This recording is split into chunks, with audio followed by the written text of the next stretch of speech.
Hey, it's Laura with your latest tech update.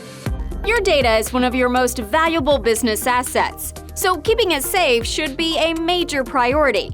If you don't have good security in place, here are 3 basics you should be doing right now to protect your business. First, you need a firewall. This puts a barrier between your network and the outside world. It monitors incoming and outgoing traffic.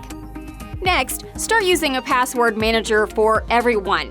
This creates randomly generated passwords, which makes them very difficult to guess, and safely stores them so you don't have to remember any login details.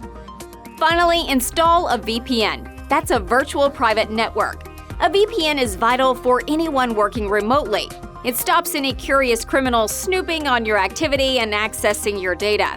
Remember, this is the absolute minimum. For strong security, you need layers of different tools working together to protect you against every type of cyber threat. That's something we build for our clients every day. To keep your business safe, get in touch. That's your tech update. More next week.